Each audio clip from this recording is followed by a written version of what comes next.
Hi guys, I hope you all are doing very well. Guys, my name is Sianshu Mittal and in this video we will be covering the important and tricky questions of the chapter Retirement of a Partner. तो मैं try करूँगा कि इस video में जितने भी मेरे conceptual questions हैं, जितने भी ट्रिकी क्वेश्चंस हैं, वो सारे मैं सॉल्व कर सकूँ सो दैट इस चैप्टर के जो डिफ़िकल्ट क्वेश्चंस हैं वो अगर तुम अच्छे से कर लोगे तो ईजी क्वेश्चंस तो और ज़्यादा ईजी हो जाते हैं. तो let's start without wasting any time. So guys, सबसे पहले हमारा आता है question number 1, that is ABC are in partnership sharing profits and losses as 1/2, 3/10, 1/5. अब देखो गाइस, सबसे पहली बात, जैसे क्वेश्चन नंबर 1 में हमें दिया हुआ है ABC शेयरिंग प्रॉफिट इंटू 1/2, 3/10, 1/5. अब सबसे पहली चीज़ जो हमें ये करनी पड़ेगी गाइस, अब यहाँ रेशो 1:3:1 नहीं है. बहुत सारे बच्चे जल्दबाजी में 1:3:1 लिख देते हैं. This is not the ratio. हमें हमेशा रेशो निकालने के लिए डिनोमिनेटर कॉमन रखना पड़ता है. तो यहाँ पे मेरा मैक्सिमम नंबर है डिनोमिनेटर में 10, तो 2 × 5 10, तो 10, तो 5 × 10 is 2, 3:10 is 2, 5 × 2 ऊपर 2, तो दैट मीन्स 2:10. तो मैंने कैसे किया यहाँ पे 1/5 × 2 × 2 दैट इज़ 2:10. इस तरह से मुझे रेशो निकालनी पड़ेगी और रेशो मेरी यहाँ पे आएगी 5:3:2. ठीक है, ध्यान रखना है, छोटा सा बात है लेकिन ये इंपॉर्टेंट पॉइंट है. आगे इसमें क्या दिया हुआ है, बी रिटायर्ड, क्या बी रिटायर हो गया, B retired and his share is taken by A and C in the ratio 2:1. B retire हो गया और बी का शेयर ए और सी ने लिया किसमें, 2:1 में. Okay, there after D is admitted for 1/4 share. Then हमने डी को एडमिट किया for 1/4 share, half of which is given by A and remaining was share between A and C. तो एक काम करते हैं, सबसे पहले हम प्रॉफिट शेयरिंग रेशो निकालते हैं जब हमने बी को रिटायर कर लिया. तो यहाँ पे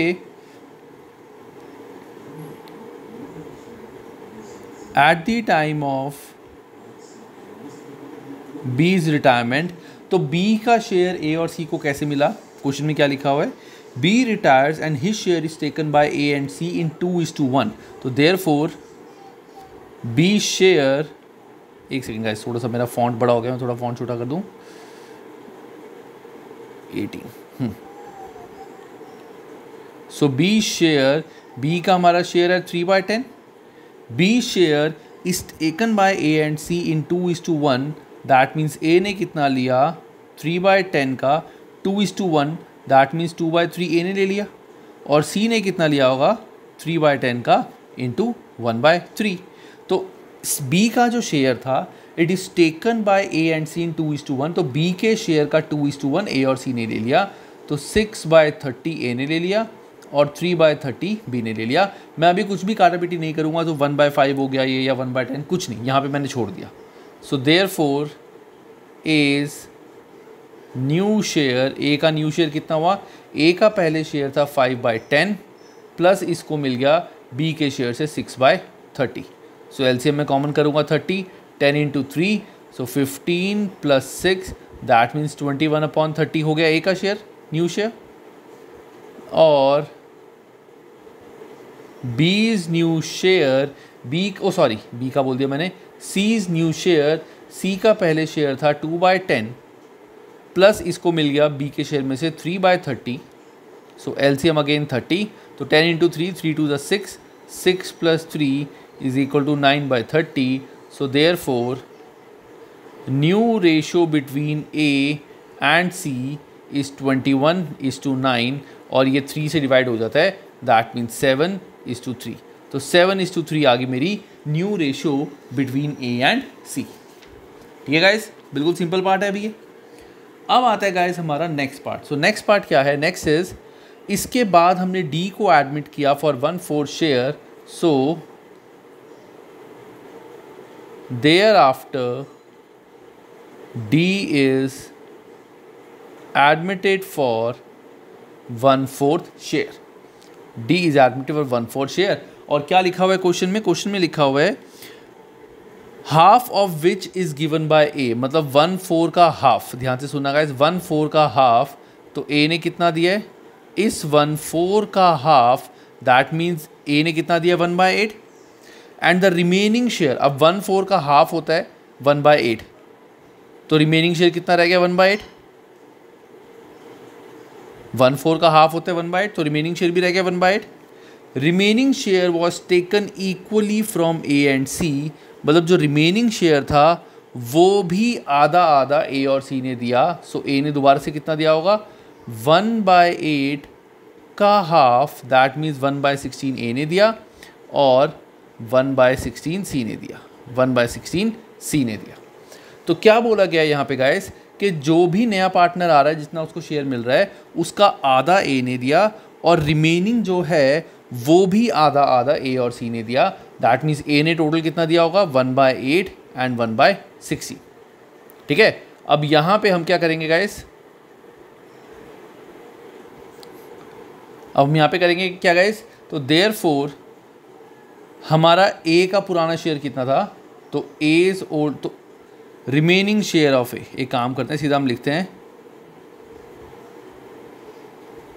रिमेनिंग शेयर ऑफ ए का शेयर पहले था कितना गाइस, ए का शेयर था 7/10 माइनस, ध्यान से सुना, ए का शेयर था 7/10 माइनस, एक तो इसने 1/8 दे दिया डी को और एक इसने 1/16 भी डी को दिया है।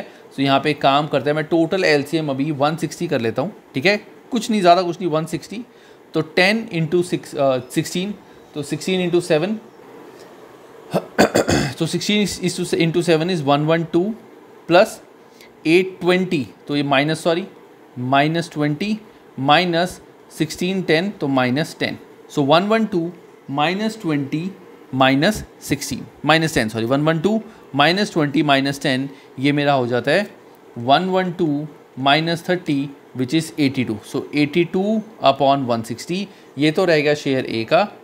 सो remaining share of B, sorry C का कितना शेयर रह गया, सी का पहले शेयर था 3/10, उसने कितना दे दिया, सी ने सिर्फ दिया 1/16, सी ने सिर्फ दिया 1/16, सो एलसीएम 160, तो 16 into 3 48 minus 60 160 10 10, that means 38 upon 160, so therefore new ratio between A C and D will be 82 upon 160, C की है 38 अपॉन 160 और डी का शेयर तो हमें पता है 1/4।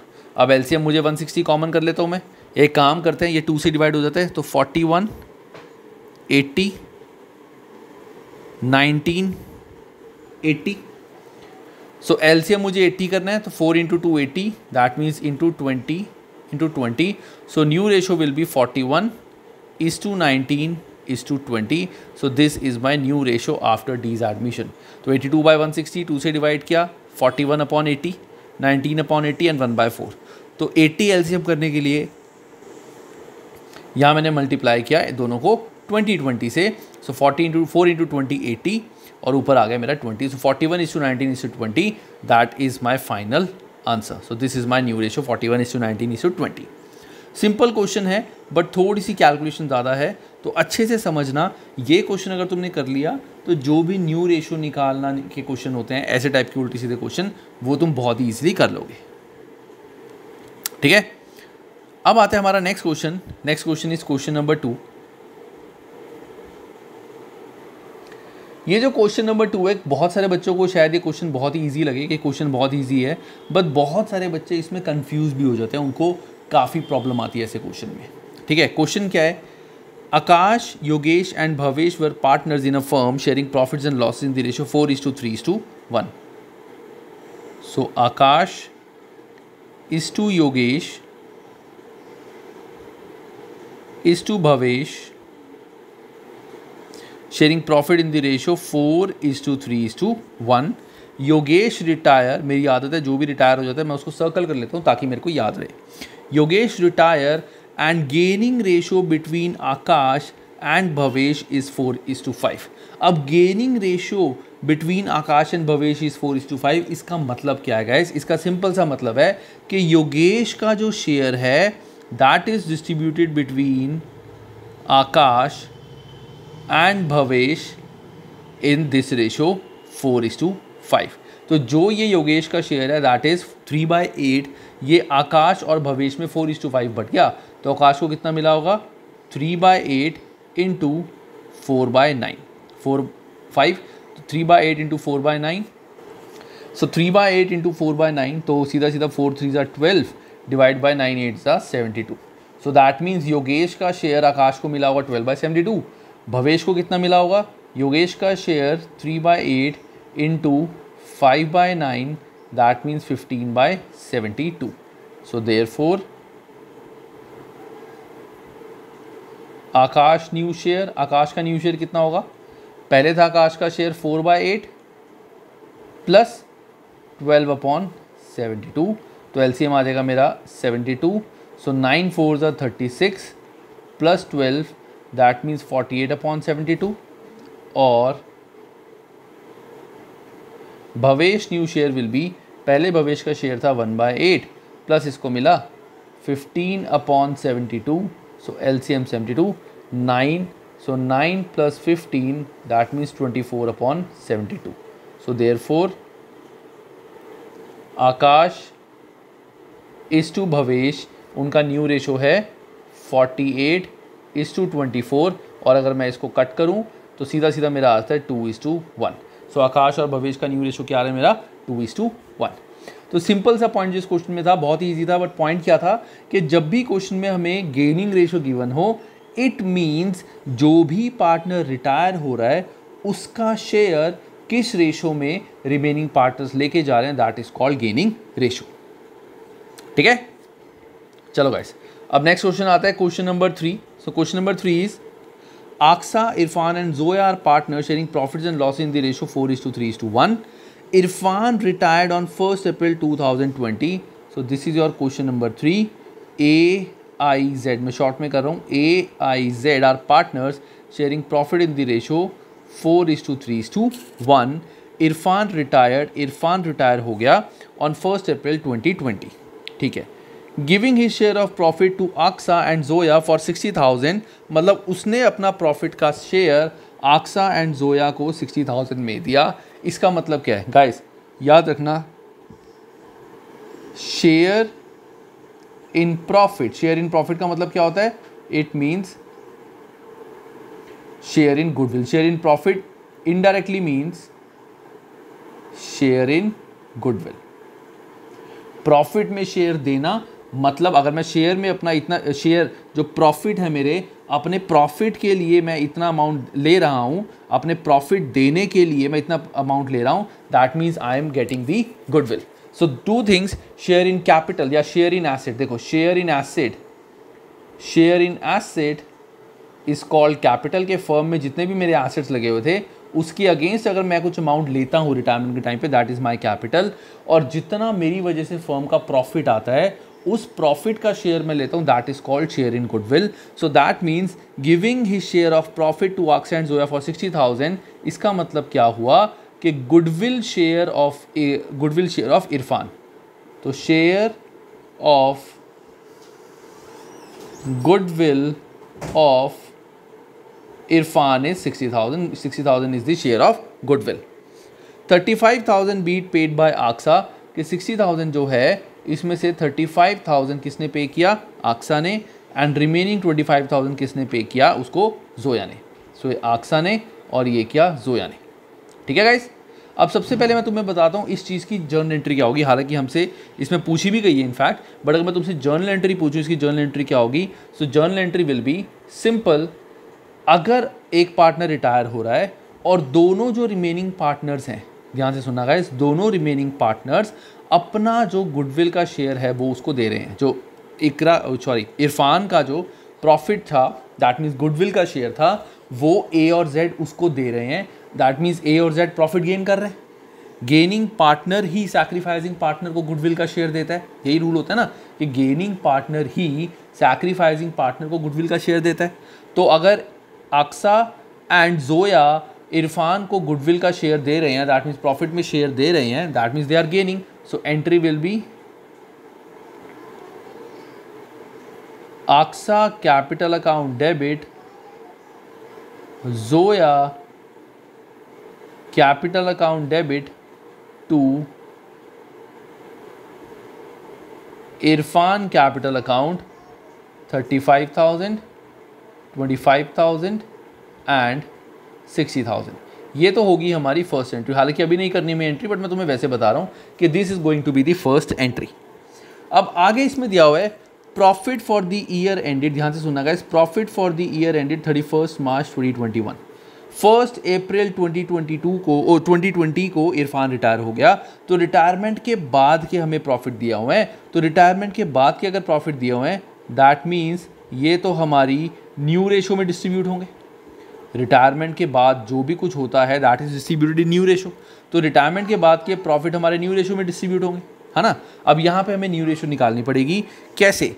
तुम सिंपली ये नहीं बोलोगे इरफान रिटायर हो गया, हमें कुछ क्वेश्चन में गिवन नहीं है, तो आक्सा एंड जोया की प्रॉफिट शेयरिंग रेशो हो जाएगी 4:1। नहीं, ऐसा बिल्कुल नहीं है, ठीक है। यहाँ पे हमें इन्होंने एक हिंट दिया हुआ है क्या, कि जो इरफान रिटायर हुआ है, आक्सा ने इतना दिया, जोया ने इतना दिया। हम क्या करेंगे, हम इसकी रेशो निकाल लेंगे 35:25, और वी कैन से 7:5। तो 7:5 इज द गेनिंग रेशो।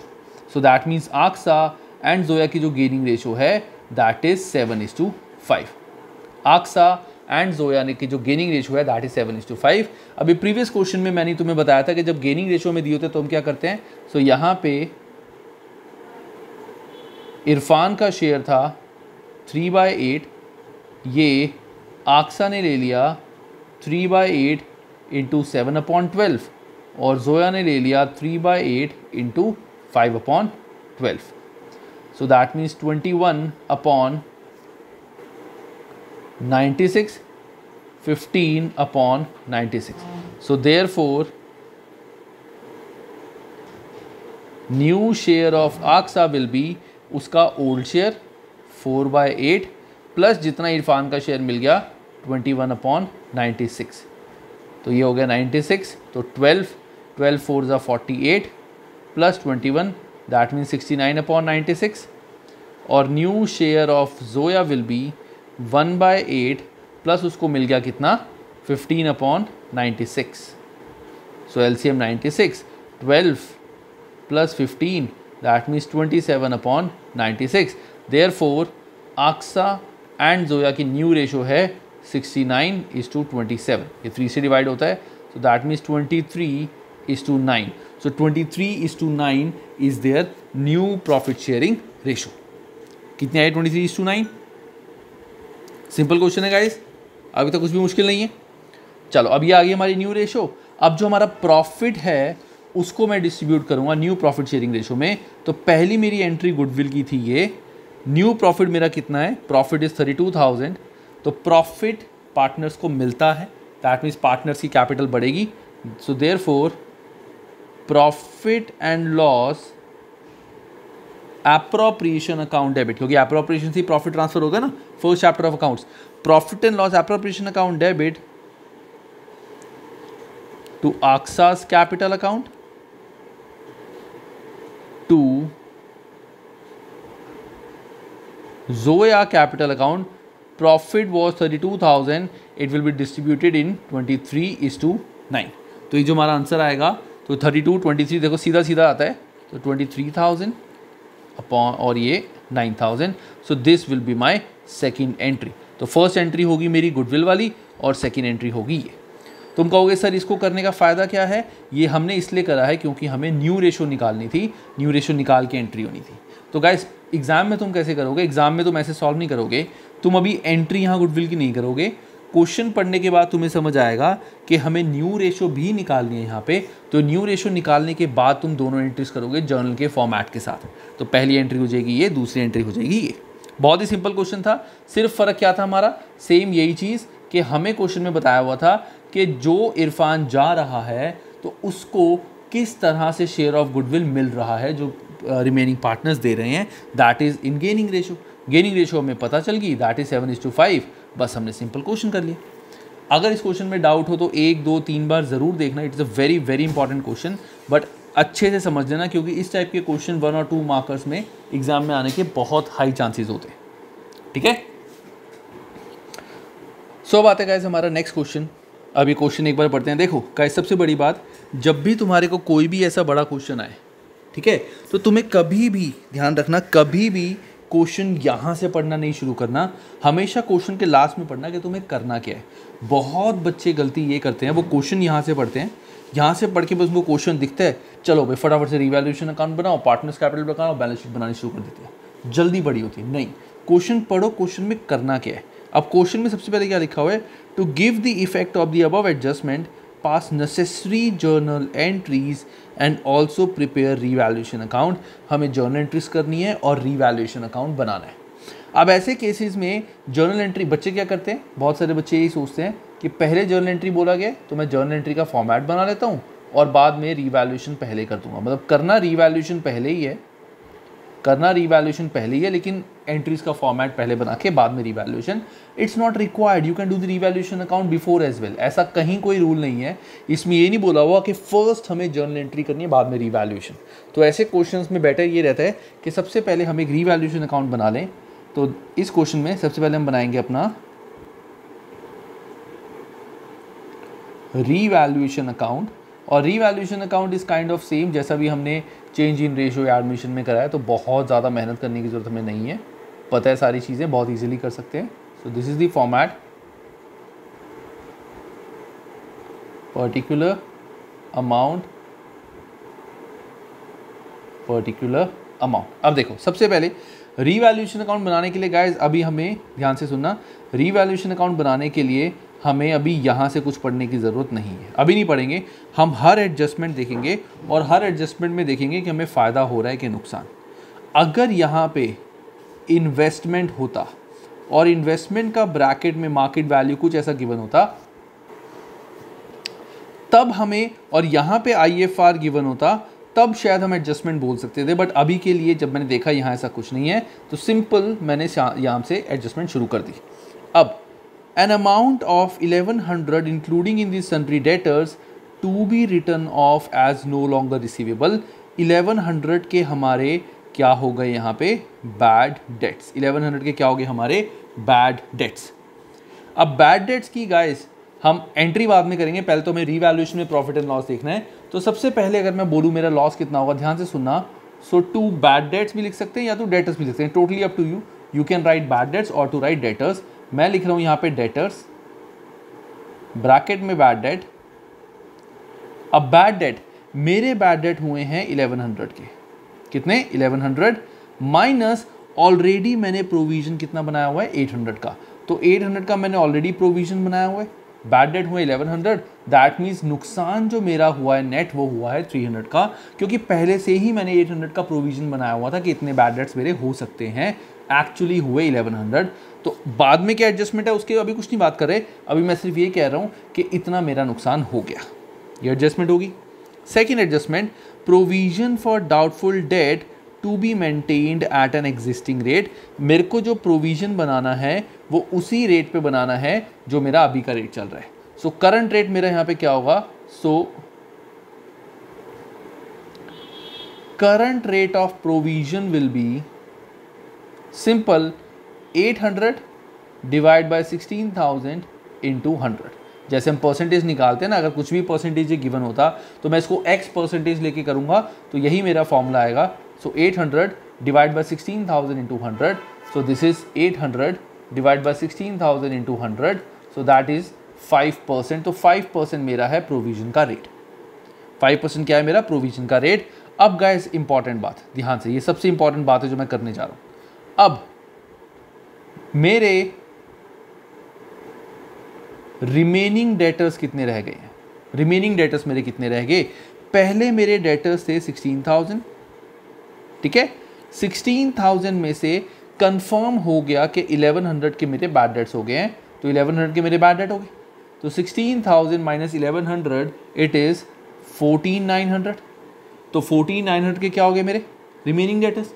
अब रिमेनिंग डेटर्स के ऊपर मुझे प्रोविजन कितना बनाना है, 5%। सो देयरफॉर न्यू प्रोविजन जो मुझे बनाना है इट इज 14,900 इंटू 5%, ये मेरा आता है 745। तो 745 का मेरे को क्या बनाना है, नया प्रोविजन। पुराना जो प्रोविजन था वो सारा बैड डेट्स में यूज हो गया, ठीक है, कोई प्रोविजन नहीं बचा। सो नया प्रोविजन मतलब नया loss, that means to provision for doubtful debt 745 का मेरा नया प्रोविजन बन जाएगा। It's going to be my new loss. ठीक है, next, stock to be return down by 2055, मतलब 2055 का लॉस हो गया।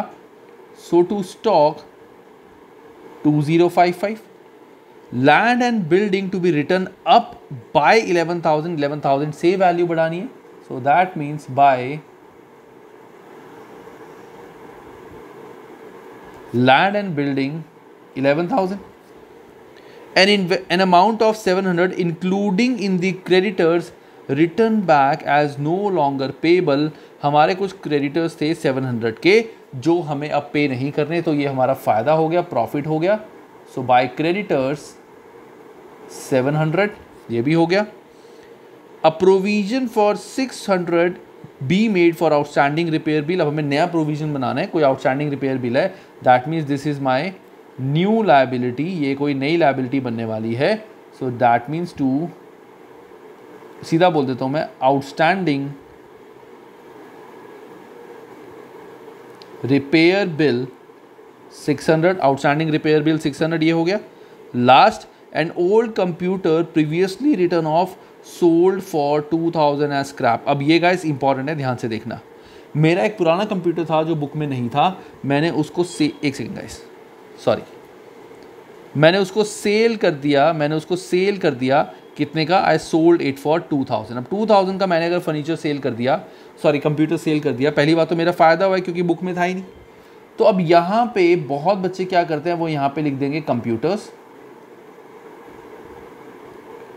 और वो यहाँ पे अनरिकॉर्डेड एसेट भी लिख सकते हैं। नहीं, ये मैंने सेल कर दिया, दैट मीन्स मुझे कैश आया है, तो I will write by bank, bracket में आई कैन राइट कंप्यूटर, कि कंप्यूटर सेल करके मुझे पैसे आए हैं कितने? 2000। और दूसरा इफेक्ट इस कंप्यूटर का क्या होगा जो सेल हुआ है, ये मेरा बैलेंस शीट में बैंक में अमाउंट ऐड हो जाएगा। याद रखना, ये अमाउंट मेरा बैलेंस शीट में बैंक में ऐड होगा, ये कोई नया एसेट नहीं बनेगा क्योंकि मेरा कैश सेल हुआ है और कैश मुझे आया है। एक सेकंड इफेक्ट इसका हमेशा याद रखना। पूरा हो गया, अब इसको क्लोज कर लेते हैं बस। तो चेक करते हैं। So 11,000 plus 2,000 13, so 13,700। ये साइड काफ़ी कम लग रही है, so 13,700। So to profit on revaluation account, कितना प्रॉफिट हो रहा है मेरा? 13,700 माइनस 300 माइनस 745 माइनस 2055 माइनस 600, तो पूरा 10,000 का मेरा होता है प्रॉफिट। 10,000 का मेरा होता है profit. Profit is distributing among old partners in old ratio. So Puneet, G1 and Manish, old partners in old ratio. So Puneet, G1, Manish, old ratio 5:3:2. So 5:3:2 में डिस्ट्रीब्यूट हो जाएगा। दैट मीन्स 5,000 मिलेगा पुनीत को, G1 को मिलेगा 3,000 और मनीष को मिलेगा 2,000। ठीक है, सिंपल था, बिल्कुल मुश्किल नहीं था, है ना? तो ये तो बन गया हमारा रिवैल्यूएशन। ये मेरा वर्किंग नोट है, तुम चाहो तो इसको लिख सकते हो, चाहो इसको रख भी कर सकते हो। मैं कहूँगा इसको लिखे रहने दो, it is always good for us. ठीक है, अब हम करते हैं अपनी जर्नल एंट्रीज। अब जर्नल एंट्रीज गाइस ध्यान से देखना, बहुत ध्यान से देखना हमारी journal entries.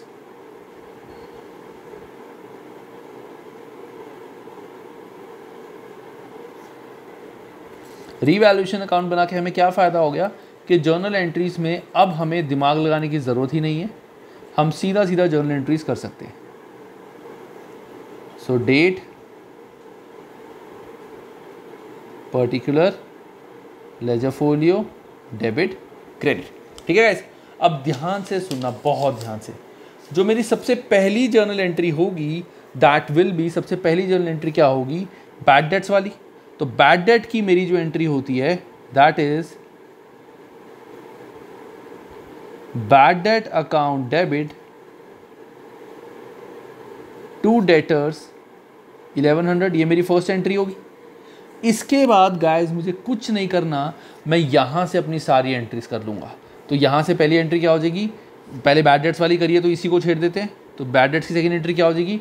Revaluation account debit to bad debts या टू डेटर्स या टू प्रोविजन। तो revaluation account debit to bad debt, to provision, तो revaluation account debit, revaluation account debit, to bad debts, to provision for doubtful debt, तो bad debt मेरा है 300, provision मेरा है 745, so total हो जाएगा 1045। तो मैंने ये वाली एंट्री कर ली और मैंने ये वाली एंट्री कर ली, ठीक है।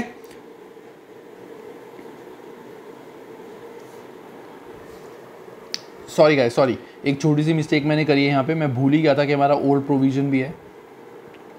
तो इस वाला जो पार्ट है इसका गूगल पे या यूट्यूब पे अगर तुम सर्च करोगे bad debts and provision for bad debts by Anshul Mittal, you will find कि मैंने बैड डेट्स और प्रोविजन फॉर बैड डेट्स के सारे सिचुएशंस की ईजीएस्ट वे जर्नल एंट्री कराई हुई है। वहाँ से तुम्हें पता चल जाएगा कि मैं नेक्स्ट एंट्री कैसे कर रहा हूँ। तो सिंपल एंट्री मेरा old provision, that is provision for doubtful debt account debit, मेरा ओल्ड प्रोविजन कितना था 800,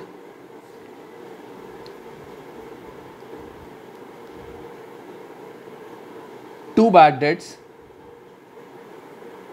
बैड डेट्स मेरे कितने हुए हैं 1100 के, तो यहां मेरा आ जाएगा revaluation account debit 300। So entry क्या होगी, पुराना provision, this is old provision, so old provision है मेरा 800 का, बैड डेट्स हुए थे मेरे 1100 के, तो 300 मेरे रीवैल्यूएशन का लॉस हो गया। सो दिस इज रीवैल्यूएशन का लॉस जो मैंने रीवैल्यूएशन में लेफ्ट में लिखा हुआ है 300, ठीक है। उसके बाद मेरी थर्ड एंट्री जो नया प्रोविजन है उसकी एंट्री कर लेते हैं। सो नया प्रोविजन कितना है मेरा 745, तो रीवैल्यूएशन टू प्रोविजन 745, तो revaluation account debit to provision for doubtful debt 745। तो ये तो मेरी है बैड डेट्स की या डेटर्स की एंट्री जो मुझे अलग से करनी पड़ती है, याद रखना ये एंट्रीज मुझे अलग से करनी है। उसके बाद वाली जो एंट्रीज है वो मैं कंबाइन कर सकता हूँ कैसे, land and building account debit, creditor account debit, bank account debit to revaluation, तो कर लेता हूँ मैं साथ साथ।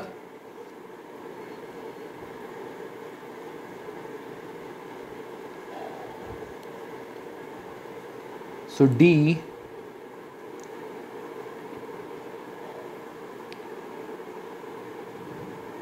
Land and building account debit, और क्या था हमारा creditor account debit, bank account debit, land and building account debit,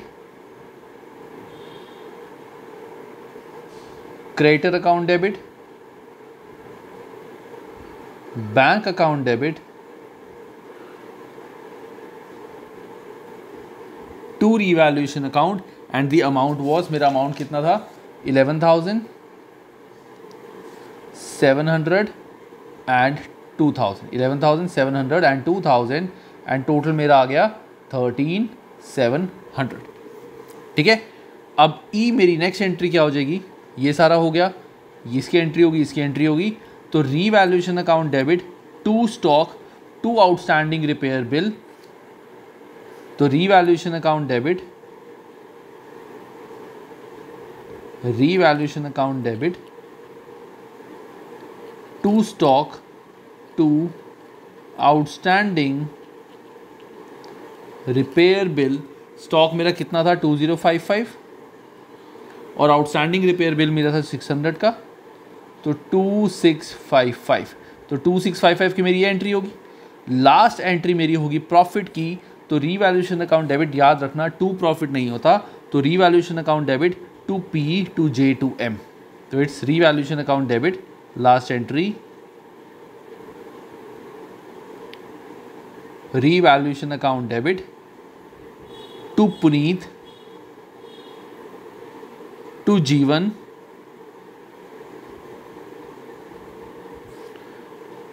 to Manish in their profit sharing ratio, that is 5:3:2।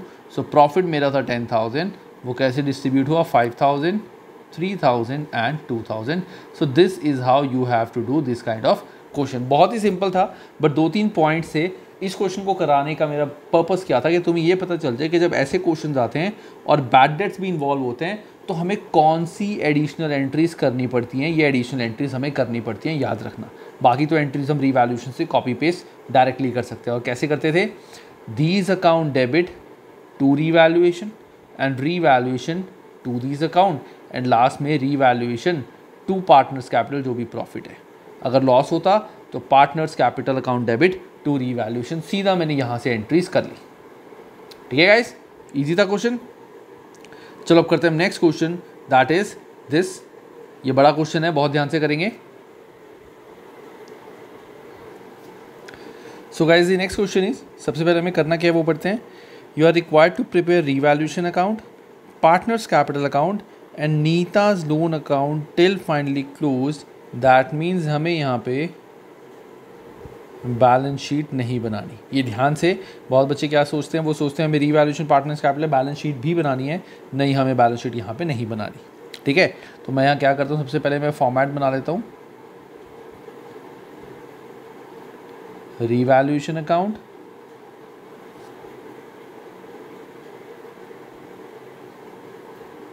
Then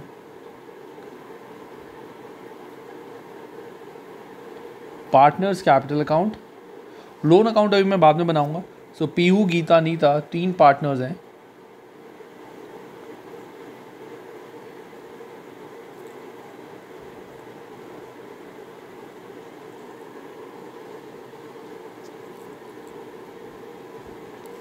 loan account अभी मैं बाद में बनाऊंगा, जैसे कि मैंने बताया। पहले मैं एक बार ये दोनों अकाउंट बना लूँ, क्योंकि लोन अकाउंट का इन दोनों अकाउंट से कोई लिंक नहीं है। वो तो जो रिटायरिंग पार्टनर होता है उसके बैलेंस को हम देखते हैं किस तरह से रीपे करना है।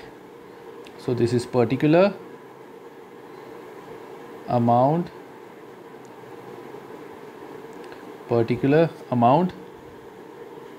सो पर्टिकुलर पार्टनर कितने हमारे, Peehu, Gita, Neeta. So Pihu, Gita, Neeta, particular Peehu, Geeta and Neeta.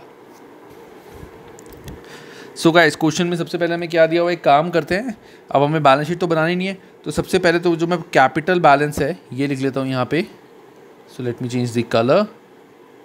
So by balance brought down 79,000, 70,000 and 61,000। अब उसके बाद land and building to be reduced by 10%। Land and building की वैल्यू 10% से कम करनी है, दैट मीन्स हमारा loss. So to land and building हमारी कितनी थी, 1,20,000, 10% से कम करनी है तो 12,000 का लॉस हो गया, ये हो गया। Goodwill is to be valued at 54,000। अब गुडविल का ट्रीटमेंट हम क्या करेंगे। सो देखो हमारा कैलकुलेशन ऑफ गेनिंग रेशो। अब देखो Pihu, Gita, Neeta, old ratio is 3:2:1। Question में जब मैंने पढ़ा था goodwill, provision, creditors, continuing partner to share profit and losses in 5:4। Therefore ये थी ओल्ड रेशो। न्यू रेशो है, अब इसमें से नीता रिटायर हो रही है तो पीहू और गीता की जो हमारी न्यू रेशो है दैट इज 5:4। ठीक है, तो यहाँ पे हम गेन निकालेंगे। सो पीहू का कितना गेन आएगा, मेरा सबका फॉर्मूला अलग होता है। मेरा एक फॉर्मूला है new ratio minus old ratio. Positive आया तो गेन, नेगेटिव आया तो सैक्रिफाइस। तो new ratio 5/9 minus old ratio 3/6। सो 54, 30, 27, तो 3/54 इसका गेन आ रहा है 3/54। और गीता का जो गेन आ रहा है दैट इज न्यू रेशो है 4/9 minus old ratio 2/6। So LCM 54, 24 minus 18 that means 6/54। ये आ रहा है इन दोनों का गेन। ठीक है, ये आ रहा है इन दोनों का गेन। और नीता का सैक्रिफाइस कितना आ रहा है, नीता का न्यू रेशो है 0 क्योंकि ये तो फर्म में है ही नहीं। अब ओल्ड रेशो है 1/6, सो माइनस 1/6। सो ये कर रहा है गेन, ये कर रहा है गेन, ये कर रहा है सैक्रिफाइस। तो ये जो मैं एंट्री करता हूँ ये एग्जैक्टली जो मेरी चेंज इन रेशो की वीडियो तुमने देखी होगी बिल्कुल वैसी। तो सबका तरीका अलग अलग होता है। ये निकालने का जो तरीका है उसमें मैं कभी कमेंट नहीं करूँगा कि तुम ऐसे ही करो, किसी और तरीके से करो, नहीं, जैसा तुमको ठीक लगता है वैसे करो। मैं ऐसे करता हूँ। तो मेरी गुडविल की एंट्री क्या हो जाएगी, so goodwill entry will be, मैं छोटी सी कर रहा हूँ, gaining partner capital account debit Pihu capital account debit, Geeta capital account debit to Neeta capital account and the ratio will be, हमारा गुडविल ऑफ द फर्म दी हुई है 54,000, तो पीयू का कितना आ जाएगा 54,000 इंटू जितना ही गेन कर रहा है 3/54, तो सिंपल मेरे यहाँ से क्या समझ आया मुझे, ये आ जाएगा 3,000, ये आ जाएगा 54,000 इंटू 6/54,000 दैट मीन 6,000, और नीता आ जाएगा 9,000, सिंपल। ठीक है, तो इसकी एंट्री क्या हो जाएगी यहाँ पे, by Pihu capital by Geeta capital, किसको मिल रहा है, नीता को, सो नीता को मिल रहा है 3,000 एंड 6,000, और दूसरा effect to Neeta capital account debit, Peehu goodwill दे रही है 3,000 और गीता कैपिटल दे रही है 6,000। ठीक है, तो ये तो हो गया मेरा गुडविल का ट्रीटमेंट, इसका एंट्री भी होगी sorry. Next, provision for doubtful debts is to be raised at 10% of debtors, कि मेरे को प्रोविजन 10% तक बनाना है। द एक्सेस प्रोविजन, ध्यान से, the excess provision being created from general reserve, the balance of general reserve to be distributed among the partners. अब ये बहुत ध्यान से पॉइंट देखना है, थोड़ा सा ट्रिकी पॉइंट है बट ईजी है। हमें प्रोविजन जो बनाना है दैट इज 10%, अभी कितना बना हुआ है 1300, तो 10% ऑफ 2500 दैट मीन्स जो मेरे को न्यू प्रोविजन बनाना है, सो न्यू प्रोविजन जो मेरे को बनाना है 10% ऑफ 25,000 इज 2500, इतना मुझे प्रोविजन बनाना है। ऑलरेडी जो मेरा प्रोविजन बना हुआ है 1300 का बना हुआ है, दैट मीन्स 1200 का मेरे को एडिशनल प्रोविजन बनाना है। 1200 का गाइस मेरे को एडिशनल प्रोविजन बनाना है, ध्यान से सुनना गाइस, 1200 का मेरे को एडिशनल प्रोविजन बनाना है। जनरल रिजर्व मेरे हैं 9,000 के, सो क्वेश्चन में बोला गया है कि जो भी हमें प्रोविजन बनाना है वो हम जनरल रिजर्व से पैसे ले लेंगे, तो 9,000 में से 1200 का मेरा नया प्रोविजन बन गया। तो अभी प्रोविजन का मेरा रीवैल्यूएशन में कोई लॉस नहीं आएगा, क्यों, मैंने नुकसान नहीं माना, मैंने वो पैसे जनरल रिजर्व में से ले लिए, और जो भी बचा हुआ था दैट मीन 7,800 वो मेरा पार्टनर्स में ओल्ड रेशो में डिस्ट्रीब्यूट हो जाएगा। दोबारा से मैंने क्या बोला, अगर मैं इसका वर्किंग नोट करके दिखाऊं, working note, so required provision is 25,000 into 10%, so 2,500 का प्रोविजन बनाना है। ऑलरेडी मेड 1,300 का प्रोविजन ऑलरेडी बना हुआ है, that means additional requirement provision की कितनी है 1,200, so therefore remaining general reserve to be distributed, general reserve कितना डिस्ट्रीब्यूट होगा, 9,000 का जनरल रिजर्व मेरा ऑलरेडी था, जिसमें से 1,200 का एडिशनल प्रोविजन मैंने यूज़ कर लिया, सो 7,800 मेरा डिस्ट्रीब्यूट होगा। याद रखना ये मेरा रीवैल्यूएशन लॉस में नहीं जाएगा, this is not a loss. क्यों, क्योंकि मैंने जनरल रिजर्व से पैसे निकाल लिए, अपनी जेब से पैसे निकालने की ज़रूरत नहीं पड़ी, लॉस नहीं हुआ। तो यहाँ पे मेरा क्या होगा गाइस का इफेक्ट, तो यहाँ पे आ जाएगा bye general reserve 7,800 will be distributed among partners in old ratio, that is 3:2:1. So it will be 3,900, 2,600 और 1,300। मैं एक बार चेक कर लेता हूँ, so 7,800 इंटू 3 डिवाइड बाई 6, तो 3,900, 2,600, 1,300 ये मेरा जनरल रिजर्व डिस्ट्रीब्यूट होगा। प्रोविजन मेरा रीवैल्यूएशन नहीं आएगा क्योंकि लॉस अपनी पॉकेट से नहीं दिया, मैंने जनरल रिजर्व में से पैसे यूज़ कर लिए। नेक्स्ट, इसके बाद creditors of 3,000 were paid by Peehu for which she is not reimbursed. ये भी एक इंपॉर्टेंट पॉइंट है गाइस, टिपिकल पॉइंट है और ट्रिकी पॉइंट है। क्या, क्रेडिटर हमारे 3,000 के पीहू ने पे करे, कोई बात नहीं, लेकिन पीहू को इसके लिए हमने रीइम्बर्स नहीं किया, मतलब ये खर्चा पीहू ने किया और हमने पीहू को कोई पैसा इसके लिए नहीं दिया। दैट मीन्स हमारा फ़ायदा हो गया कि हमने कुछ 3,000 के हमारे क्रेडिटर कम हो गए जो पार्टनर ने अपनी पॉकेट से पे करे और हमने उसके अगेंस्ट पार्टनर को कुछ नहीं देना। So that is directly our benefit so by creditors 3000 का मेरा हो जाएगा बेनिफिट के 3000 मुझे देने की ज़रूरत ही नहीं है किसी को, पीहू को वापस ही नहीं करने, तो फर्म का तो कोई लॉस नहीं हुआ ना। फर्म के 3000 के क्रेडिटर्स कम हो गए, पार्टनर ने पे कर दिए और पार्टनर ने फर्म से पैसे मांगे नहीं। ठीक है। So next part is the continuing partners to share the profit and losses in the ratio this. चलो वो तो हमारा ट्रीटमेंट हो गया, इसे हमने न्यू रेशियो निकाली थी और गेनिंग रेशियो निकाली थी। Nita is to be paid 29,800 on retirement and remaining amount in 2 equal annual instalment. ये जो हमारी बात चलेगी ये आएगी नीताज लोन के लिए। तो पहले तो हम ये कंप्लीट करते हैं अपना, तो सबसे पहले रीवैल्यूएशन को क्लोज करते हैं। सो 12,000 सो हमारा प्रॉफिट हो गया, लॉस हो गया। तो लॉस ऑन रीवैल्यूएशन हमारा 9,000 which will be distributed in all partners Pihu, Gita, Nita in all ratio 3:2:1। So ये हमारा आ जाएगा 4,500, 3,000 एंड 1,500।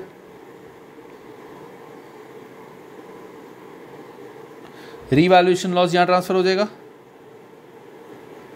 टू रीवैल्यूएशन लॉस 4,500, 3,000 और 1,500।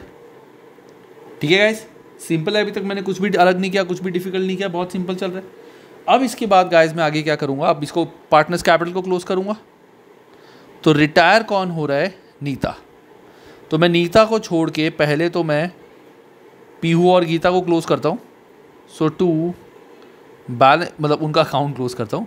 To balance carry down 79 + 3 this is 82900 minus 3000 minus 4,500, तो this is 75400, this is 82900। 7 + 2 72600, 72600 that means 63600, 9000 minus कर दिया। अब उसके बाद अगर मैं देखूं तो नीता का बैलेंस कितना आ रहा है, तो 61 + 970 71300, तो टोटल बैलेंस राइट साइड का आ रहा है 71300।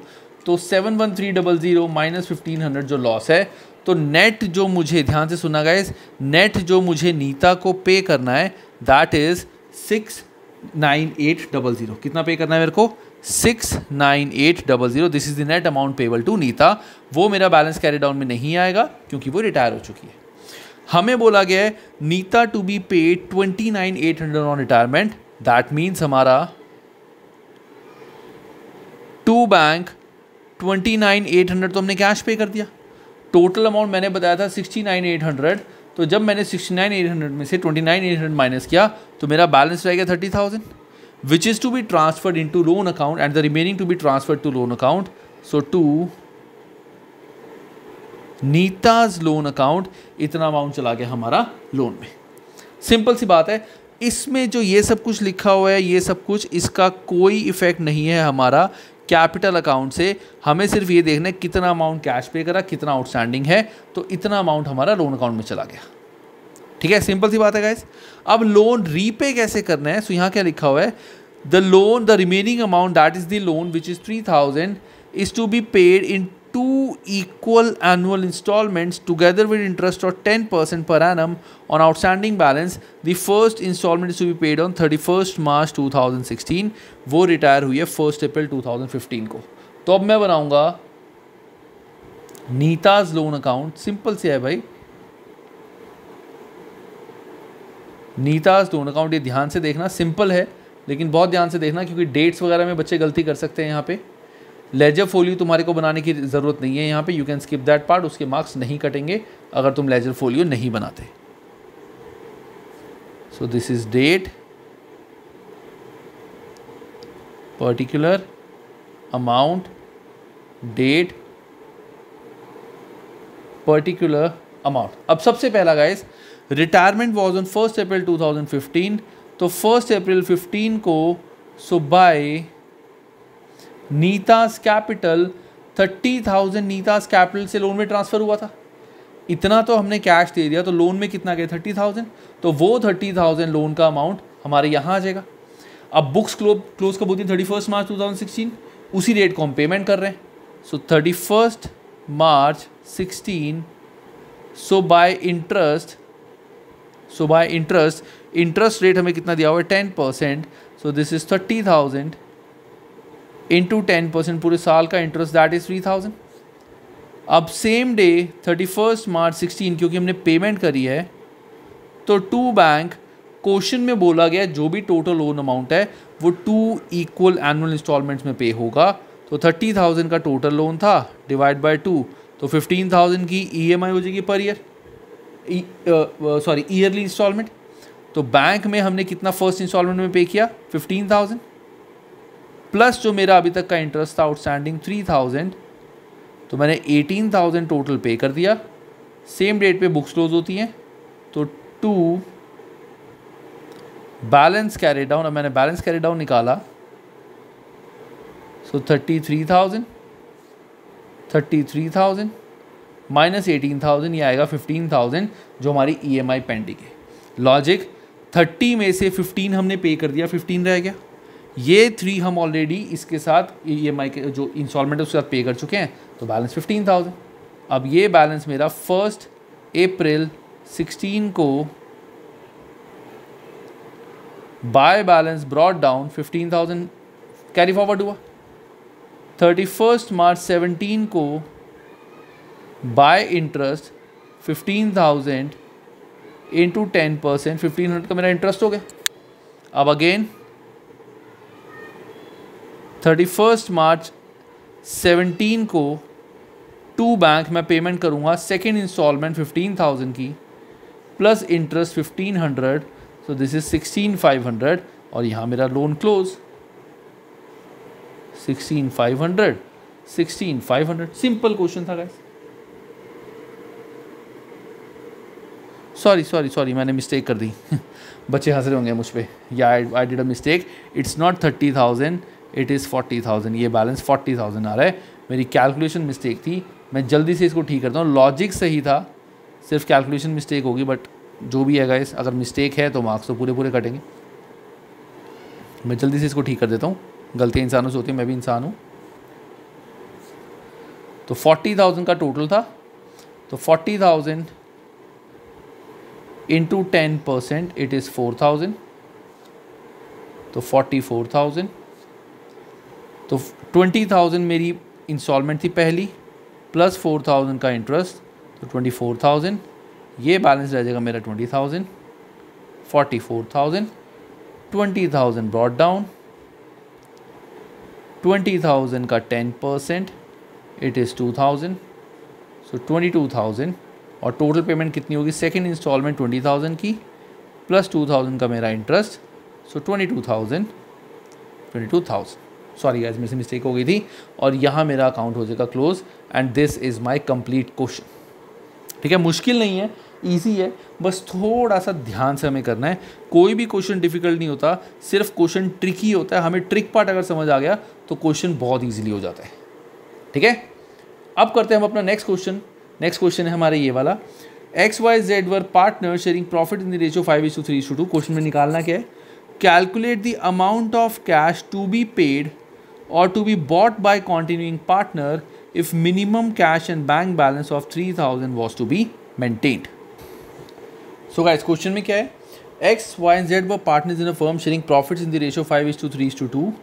So X, Y, Z 5:3:2. Y retired on 31st March 2021. Y retire हो गया। On that date, जिस डेट को Y retire हुआ है, capital of XYZ after all adjustment stood at this, ये उनकी क्लोजिंग कैपिटल है। So therefore closing capital after adjustment XYZ, so closing capital after adjustment is 43200, 36600 और 11200, ये है उनकी क्लोजिंग कैपिटल। वाई रिटायर हो रहा है तो वाई को तो इतना अमाउंट हमें पे करना पड़ेगा, तो वाई को तो इतना अमाउंट हमें पे करना है। आगे cash and bank balances were 4,000 है हमारे कैश एंड बैंक बैलेंसेस।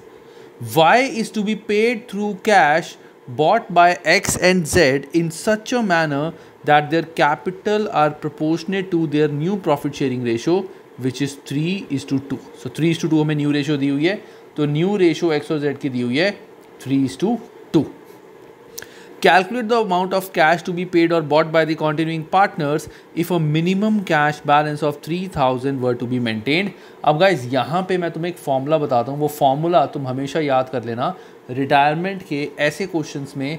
जब भी ध्यान से, जब भी रिटायरिंग पार्टनर को देने के लिए ये पार्टनर्स कुछ कैश लेके आते हैं, रिटायरिंग पार्टनर को देने के लिए ये कुछ कैश लेके आते हैं, प्लस कुछ कैश का बैलेंस भी मेंटेन करना है, तो एक सिंपल सा फॉर्मूला हमें याद रखना पड़ेगा. सो यहाँ पे हमारा total capital of new firm, total capital of new firm क्या आएगी हमारी, this is closing capital of remaining partners. क्या बोला मैंने, closing capital of remaining partners plus amount to be paid to retiring partner. Closing capital of remaining partner plus amount to be paid to retiring partner minus bank balance minus minimum balance required. ये एक formula याद कर लेना, copy में लिख लेना. This is crux of retirement. Retirement chapter जो है उसका क्रक्स फॉर्मूला है ये. ध्यान से, this is not difficult but ये क्रक्स है. ये फॉर्मूला क्या कहता है हमारा, दिस स्टेट्स कि हमें जो नई फर्म की टोटल कैपिटल होगी वो हम कैसे निकालेंगे, जो भी पार्टनर रिमेनिंग है उनकी closing capital plus amount to be paid to retiring partner की, जो अमाउंट रिटायरिंग पार्टनर को पे करना है वो, माइनस हमारे पास बैंक में कितना बैलेंस है और उसमें से कितना हमें रखना है, यूज़ नहीं करना. रिमेनिंग ही हम यूज़ कर सकते हैं. क्या, दोबारा से, पार्टनर्स की क्लोजिंग कैपिटल प्लस जितना रिटायरिंग पार्टनर को देना है माइनस जितना हमारा बैंक बैलेंस है माइनस मिनिमम बैलेंस रिक्वायर्ड. इससे हमारा आ जाएगा total capital of new firm which will B divided in new ratio, जहाँ से हमें इनकी नई कैपिटल पता चल जाएगी. तो यहाँ पे इस सिचुएशन में इसका आंसर हमारा कैसे आएगा guys. So total capital of new firm in this case will be. अच्छा, कुछ बच्चे सोच रहे होंगे कि sir amount to be paid to retiring partner तो हमेशा इतना आता है, हमेशा यही वैल्यू आती है, तो आप ये भी कह सकते थे closing capital of all partners, है ना. रीज़न क्या है गाइस, मैं कहने को कह सकता था बट बहुत रेयर सिचुएशन है. अगर तुम्हें बोला गया है कि जितना अमाउंट रिटायरिंग पार्टनर का बैलेंस आ रहा है इसमें से सिर्फ 30,000 पे करना है, 6600 अभी भी लोन में रखना है, ये अभी हम नहीं पे कर रहे.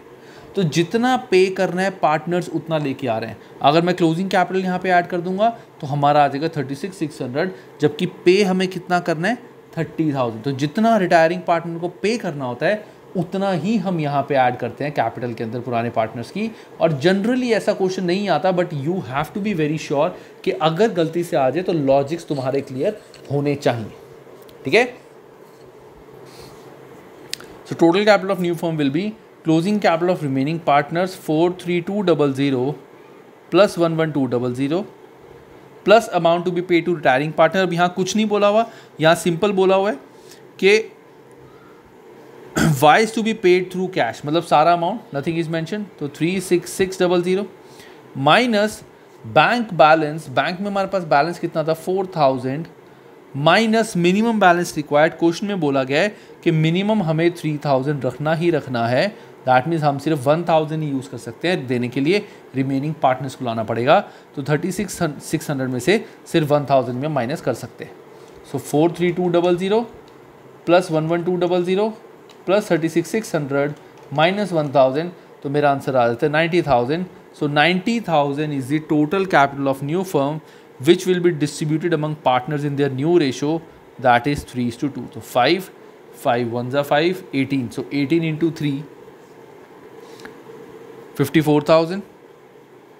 18 into 2, 36,000. So therefore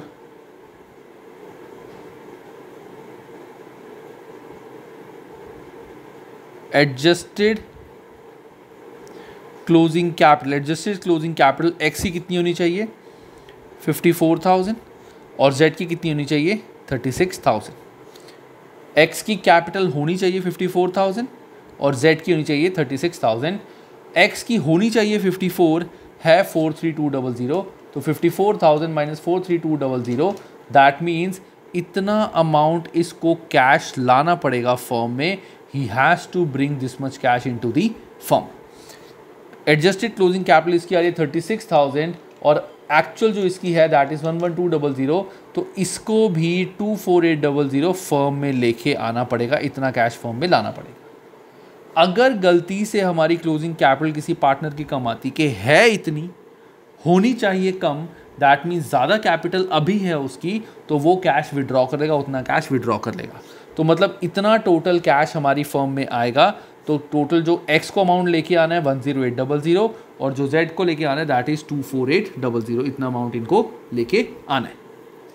ठीक है. तो हालांकि इसमें पूछी नहीं हुई, बट अगर जर्नल एंट्री तुमसे पूछी होती यहाँ पे, so journal entry would have been cash firm में आ रहा है.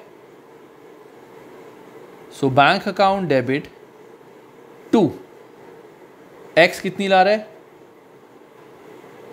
एक्सिस कैपिटल, और टू Z's कैपिटल. X लेके आ रहा है 10800 और Z लेके आ रहा है 24800. तो इसका जो टोटल आएगा वो आएगा 35,600. लॉजिकली मैंने कैसे लगाया 35,600, कैसे 36,600 टोटल पार्टनर को देने थे, जिसमें से 1,000 तो ऑलरेडी हमने बैंक से यूज़ कर लिए, यूज़ कर सकते हैं. तो रिमेनिंग ही पार्टनर्स लेके आएंगे ना, तो इनका टोटल 35,600 ही आएगा ऑटोमेटिकली. ठीक है. पहली एंट्री हमारी ये होगी. एंड सेकेंड एंट्री मैं यहाँ कर देता हूँ अभी. सेकेंड एंट्री विल बी, जो हमने रिटायरिंग पार्टनर को पैसे दिए है, ये भी बहुत बच्चे भूल जाते हैं, ये भी हमें करनी है. So Y is capital account debit to bank account 36,600. ये दो एंट्रीज हमें गाइज यहाँ करनी पड़ेंगी. बच्चे सिर्फ ये एंट्री कर देते हैं, इसको भूल जाते हैं और हाफ मार्क्स कट जाते हैं. बाद में टीचर बोलती है जब स्कूल के पेपर्स होते हैं कि ये एंट्री भी करनी थी.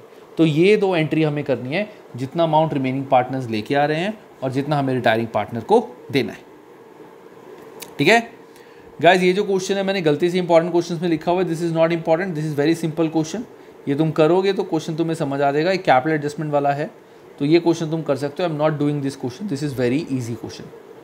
बाकी मेरा जो टेलीग्राम ग्रुप है, you can join my Telegram group. मैं बार बार अपने स्टूडेंट्स को बोलता हूँ, जो भी डाउट्स हैं, जो भी क्वेरीज हैं, कुछ भी तुम्हें मुझसे पूछना है, कोई भी स्पेसिफिक टॉपिक है, कोई भी क्वेश्चन है, you can join the group and ask any query there. जैसे ही मैं फ्री होऊंगा और जैसे ही मुझे टाइम मिलेगा, मैं साथ ही ग्रुप में उसका रिप्लाई कर दूंगा. चलो बात है guys last question of retirement, that is, अभी इंपॉर्टेंट क्वेश्चन है, ये ध्यान से देखना. It is Banwari, Girdhari and Murari. Banwari, Girdhari and Murari. ये ध्यान से देखना गाइस, ये बहुत इंपॉर्टेंट क्वेश्चन है. इजी नहीं है, टेक्निकल क्वेश्चन है, तो हम इसको बहुत बहुत ध्यान से करेंगे. ठीक है. इसमें क्या लिखा हुआ है, Banwari, Girdhari, Murari are partners in a firm sharing profits and losses in the ratio 4:5:3 6. करना क्या है, यहाँ से पढ़ना कभी स्टार्ट नहीं करना. तभी मैंने करा, मैंने पढ़ा, अभी कोई फ़ायदा नहीं है. हमें पहले देखना है क्वेश्चन में करना क्या है. Prepare Girdhari's loan account till its final payment. मतलब हमें सिर्फ गिरधारी लोन अकाउंट बनाना है, कोई रीवैल्यूएशन, कोई कैपिटल अकाउंट, कोई कैपिटल एडजस्टमेंट, कुछ भी नहीं. तो Banwari, Girdhari, Murari are partners in a firm sharing profit in the ratio 4:5:6. On 31 March 2014 Girdhari retire हो गया. सो बनवारी, गिरधारी, मुरारी 4:5:6. गिरधारी रिटायर हो गया and necessary adjustment stood at 2 lakh, 1 lakh and 50,000. इसमें क्या बोला हुआ है, एक second guys. On that date capital of Banwari, अभी क्लोजिंग कैपिटल नहीं है, खाली कैपिटल दी हुई है. तो जो कैपिटल इनकी है, मैं एक छोटा सा एक अकाउंट बनाता हूँ, नॉट रिक्वायर्ड वैसे. बनवारी, गिरधारी, मुरारी, इनकी जो कैपिटल है वो हमें दी हुई है 2 लाख, 1 लाख एंड 50,000. ये हमें दी हुई है इनकी कैपिटल, नॉट क्लोजिंग कैपिटल. सिर्फ जिस डेट को रिटायरमेंट हुई है उस डेट की कैपिटल गिवन है. On Girdhari retirement goodwill of the firm is valued at 1,14,000. अब देखो गिरधारी रिटायर हो रहे हैं, हमें देखना है गिरधारी को टोटल कितना अमाउंट मिलेगा. तो हम बनवारी और मुरारी की कैपिटल क्यों देखें, ज़रूरत ही नहीं है. हम सिर्फ ये देखेंगे गिरधारी को टोटल अमाउंट कितना मिलना है, कोई हमें कैपिटल अकाउंट नहीं बनाना, कुछ नहीं है, this is all working note that we are doing. So capital of Girdhari is 1 lakh, Girdhari की retirement goodwill of the firm is 1,14,000, that means Girdhari को इस गुडविल का शेयर मिलेगा। So goodwill is 1,14,000 into Girdhari का शेयर 5/15, है ना। तो 1,14,000 इंटू 5 डिवाइड बाई 15, सो ये मेरा आता है 38,000। 38,000 गिरधारी को मिलेंगे।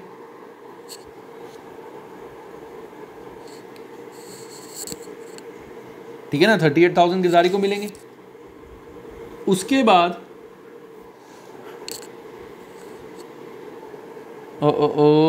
Revaluation of asset liability showed a profit of 6,000, तो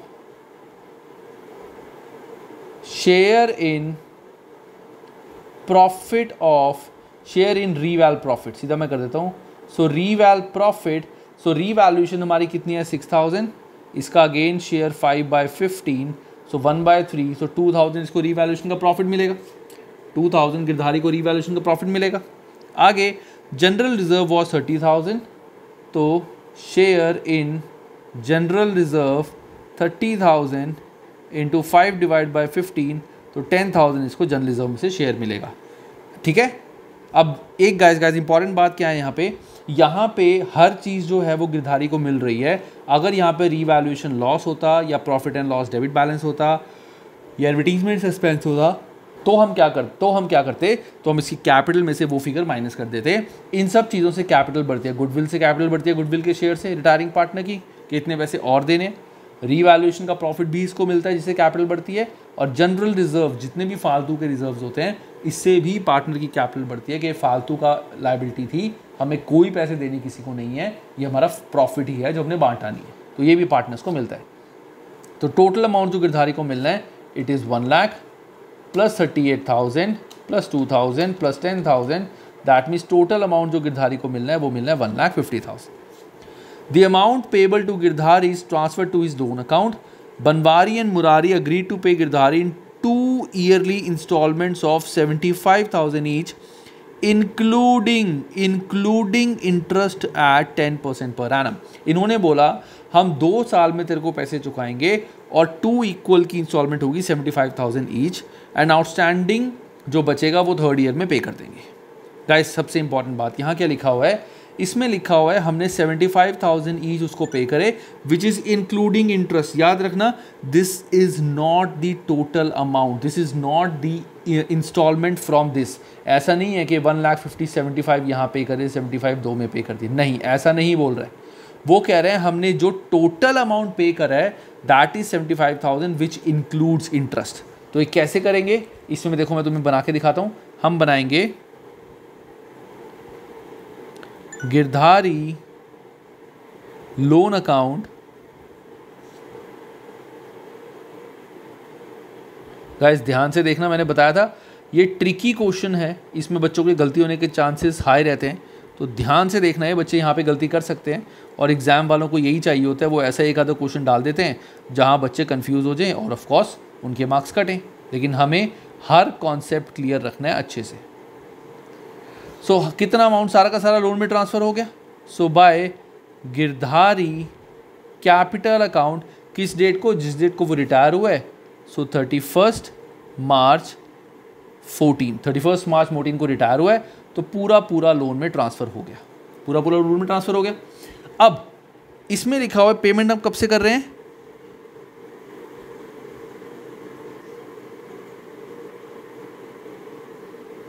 अब नथिंग इज मेंशन, तो मैं ये मानूंगा कि ईयर एंड पे हम पेमेंट कर रहे हैं, ये तो वैसे ही ईयर एंड है, तो same date 31 March 14 to balance carry down 1,50,000, तो 1,50,000। अब देखो 1 अप्रैल 14 को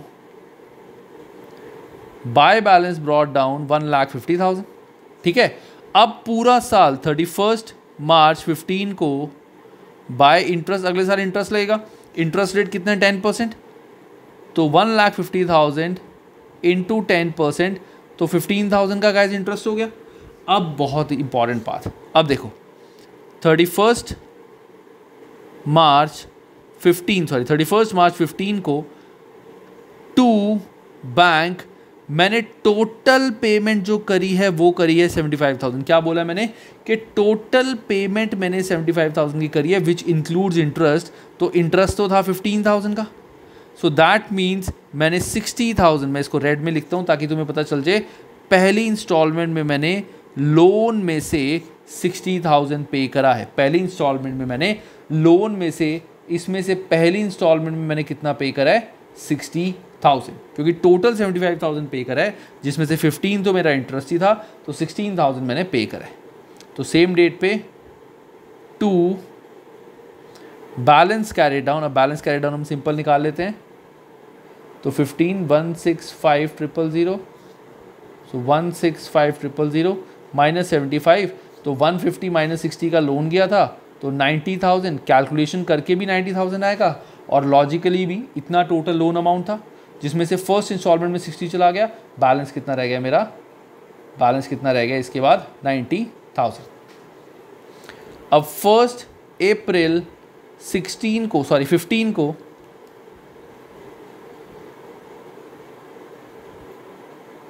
bye balance brought down 90,000, this is my balance brought down. उसके बाद 31 मार्च 16 को बाय इंटरेस्ट, अब इंटरेस्ट कितना लगेगा 90,000 पे 10%, दिस इज 9,000। अब अगेन 31 मार्च 16 को टू बैंक मैंने सेकेंड इंस्टॉलमेंट भी पूरी टोटल 75,000 की पे की थी इंक्लूडिंग इंटरेस्ट, तो दैट मीन्स 9,000 का तो मेरा इंटरेस्ट था, सो प्रिंसिपल कितना गया था 75 माइनस 9, 66,000 का मेरा सेकेंड इंस्टॉलमेंट में इंटरेस्ट चला गया। तो सेकेंड जो मेरी इंस्टॉलमेंट थी उसमें मैंने कितना पे करा, टोटल 66,000। ठीक है, अब यहाँ पे मेरा आ जाएगा to balance carried down, so 99,000 minus 75,000, यह आ जाएगा 24,000। सिंपल मैथ्स और लॉजिकली भी 90,000 का लोन बचा हुआ था, सेकेंड इंस्टॉलमेंट 66 की चलेगी, दैट मीन्स 24 का लोन अभी भी आउटस्टैंडिंग है। ठीक है गाइस, समझ आ रहा है, बिल्कुल डिफिकल्ट नहीं है, simple maths plus logics, maths plus logic, यहाँ तो अकाउंट्स का कोई रोल ही नहीं चल रहा। उसके बाद क्या लिखा हुआ था, balance including interest in the third year, balance हमने थर्ड ईयर में पे कर दिया। अब 31 मार्च 16, दैट मीन्स 1 अप्रैल 16 को बाय बैलेंस ब्रॉट डाउन 24,000 का लोन आउटस्टैंडिंग पड़ा था, सो 31 मार्च 17 को by interest 24,000 into 10%, that means 2400, so 31 मार्च 16 को to bank, so total amount 24,000 का मेरा इंस्टॉलमेंट थी लास्ट वाली, प्लस 2400 का इंटरेस्ट, दैट मीन्स 26400, ये मैंने लास्ट ईयर में उसको पे कर दिया और यहाँ मेरा अकाउंट हो गया क्लोज।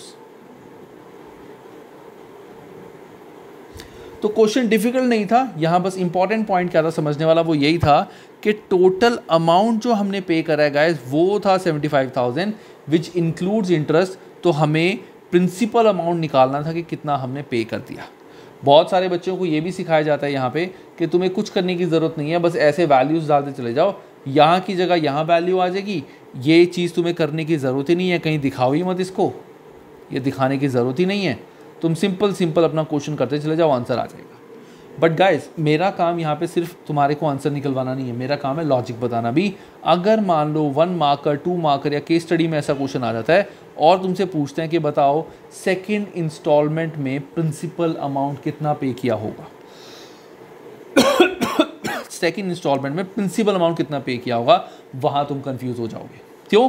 क्योंकि तुम्हें सिर्फ ये पता है कि टोटल अमाउंट जो पे हुआ है वो हुआ 75, ये तो पता ही नहीं उसमें से इंटरेस्ट कितना प्रिंसिपल कितना है, वो तुम्हें ऐसे निकालना पड़ेगा। तो ध्यान से इसको समझना, इंपॉर्टेंट क्वेश्चन है, ट्रिकी क्वेश्चन है। यहाँ तुम्हारा चैप्टर क्लोज होता है। तुम्हारे को नीचे डिस्क्रिप्शन में मेरे टेलीग्राम ग्रुप्स मिल जाएंगे क्लास 12 के, जहाँ पे you can ask any of your doubt. And you can discuss the question over there. बाकी भी बच्चे हैं जो डाउट्स पूछते हैं, ठीक है। अभी भी ग्रुप स्टार्ट हुआ है। Plus the last thing which I would recommend या which I would ask all the students जिन्होंने वीडियो देखी और उनको अच्छी लगी है, प्लीज़ इस वीडियो को जितना मैक्सिमम शेयर हो सकता है सारे बच्चों के साथ करें। I am trying to find out lot of questions जो डिफ़िकल्ट हैं, ट्रिकी हैं, ताकि एग्ज़ाम से पहले अगर तुम इन वीडियोस को देख के चले जाओ तो तुम्हारे को ये समझ आ जाएगा कि क्वेश्चन सॉल्व कैसे करने हैं। बहुत सारे बच्चे ऐसे क्वेश्चन की सॉल्विंग में ही कंफ्यूज हो जाते हैं कि क्वेश्चन सॉल्व कैसे करने हैं, ठीक है। चलो bye guys, take care and have a great time.